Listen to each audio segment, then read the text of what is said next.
अस्सलाम वालेकुम जी। मेरे वीर वेखण वालिਆਂ ਨੂੰ ਅੱਜ ਝੋਟੀ ਲਈ ਹੈ ਜੀ ਮਾਸ਼ਾਅੱਲਾ। ਕਹ ਲਓ ਕਿ ਤੋਹਫਾ ਹੀ ਕਿਸੇ ਨੇ ਦਿੱਤਾ ਵਾ। ਭਾਈ ਆਪਣਾ ਉਹ ਯਾਰ ਦੋਸਤ ਹੀ ਲੱਗਦਾ ਵਾ, ਭਰਾਵਾਂ ਤਰ੍ਹਾਂ ਹੀ ਆ। ਤੇ ਉਹਦੇ ਕੋਲ ਸੀਗੀ ਤੇ ਕਹ ਲਓ ਕਿ ਉਹਨੇ ਰੇਟ ਰੂਟ ਉਹਨੇ ਕਿਹਾ ਜੀ ਤੁਸੀਂ ਲਾਲਾ ਜੀ ਆਪ ਹੀ ਕਰ ਲਓ ਜਿਹੜਾ ਵੀ ਹਿਸਾਬ ਕਿਤਾਬ। ਆਹ ਮਗਰ ਕੱਟਾ ਵਾ, ਇੱਧਰ ਇਹ ਛੋਟੇ ਥੋੜਾ ਜਿਹਾ ਨਾ ਦਿਖਾ ਦਿਓ ਕੱਟਾ ਵੀ। ਆਹ ਕੱਟਾ ਵਾ ਤੇ ਆਹ ਮੱਝ ਆ। ਅਗਲੇ ਪਾਸੇ ਵੀ ਬਣਾਇਓ ਵੀਡੀਓ ਥੋੜੀ ਜਿਹੀ ਨਾ, ਦੇਖ ਲਓ ਮੱਥਾ ਮੁੱਥਾ ਵੀ। ਚਲੋ ਤੇ ਆਹ ਥੱਲੇ ਵੀ ਬਣਾ, ਇਧਰੋਂ ਚੱਡੇ ਦੀ ਵੀ ਬਣਾ।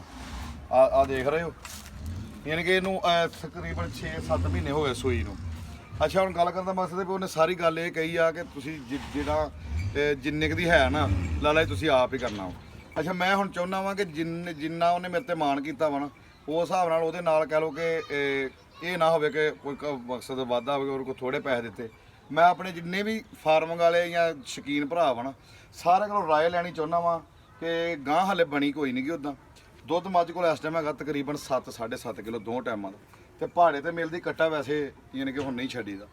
ਤੇ ਦੱਸਣਾ ਵਾ ਕਿ ਕਿੰਨੇ ਦੀ ਹੈ ਮਕੂਲ, ਬਿਲਕੁਲ ਜਿਹੜਾ ਉਹਨੂੰ ਵੀ ਕਸਰ ਨਾ ਲੱਗੇ ਤੇ ਸਾਨੂੰ ਵੀ ਨਾ ਲੱਗੇ। ਹਾਜ਼ਰ ਮੌਕਾ ਦੇਖ ਕੇ ਝੋਟੀ ਦਾ ਕੱਦ ਦਰਮਿਆਨਾ ਛੋਟਾ ਜਿਹਾ ਵਾ, ਪਹਿਲੇ ਸੂਬੇ ਸੂਈ ਆ ਤੇ ਗਾਂ ਹਲੇ ਬਣੀ ਕੋਈ ਨਹੀਂ ਗੀ।